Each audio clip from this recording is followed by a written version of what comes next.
every single time you have a new participant in the network, they decentralize the network further.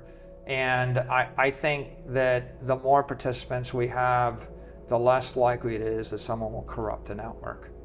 If you have powerful companies and powerful owners in 100 different countries, the network is less likely to be corrupted. Its integrity is enhanced because now you have strong political actors with a vested interest to keep anybody from attacking the network. If a country in the Middle East decided that they wanted to buy a lot of Bitcoin, I don't think they're taking over Bitcoin, because 99% of the Bitcoin is in someone else's hands, and they triple the price of Bitcoin. And so the 99% of the people that hold the rest of Bitcoin just got 3 times as powerful. And so there's no way for someone to join the network and undermine the network. They're strengthening the network as they join it.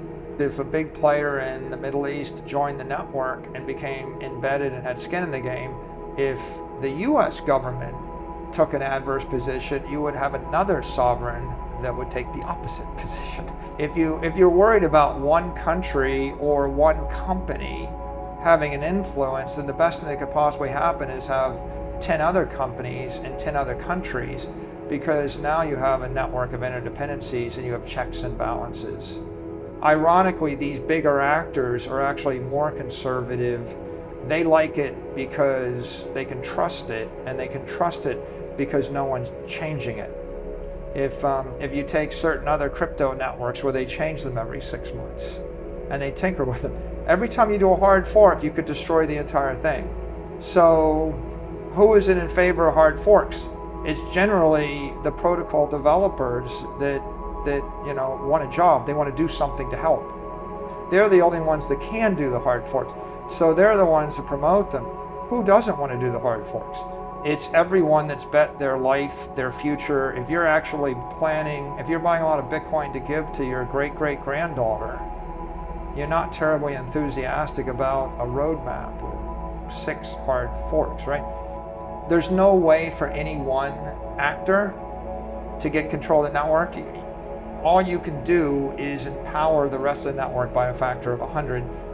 And so there's a lot of different power in the network, and it's just getting more decentralized. Now it just turns out that instead of the traditional Bitcoin voices from 2020, you still got them, but you've also got voices from Fidelity and BlackRock and other players, and you've got voices from the senators and the Congress people that support them, and you've got voices of the regulator that approved the ETF. That's not fewer voices, that's more voices. And the only reason that Bitcoin was approved as an ETF is the consensus that it's a commodity. And the fundamental distinction of a commodity is it's an asset without an issuer. And that means that it has to be the consensus of everybody in the world.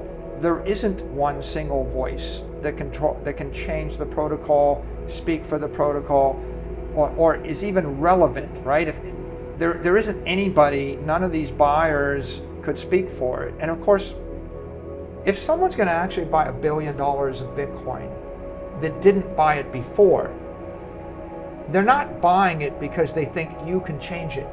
They're not buying it because they think they can change it. If I thought I could change Bitcoin, I wouldn't have bought any Bitcoin, right? For ethical reasons, it would be a security. For legal reasons, and then just for technical reasons, if it's weak enough for me to change, why would I trust the money of all my shareholders on the network? You know, it seems pretty obvious that if you find 100 people that are intelligent enough to make $1 billion risk or $1 billion bet, they're the smart money. The smart money is buying Bitcoin because it is the crypto commodity network. It is the decentralized asset without an issuer, right? The dumb money is buying everything else.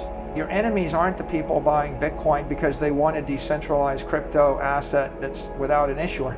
Your enemies are the people that are buying an inferior asset like gold or real estate or equity or bonds, or they're buying a crypto token network which is centrally controlled, that is an asset with an issuer.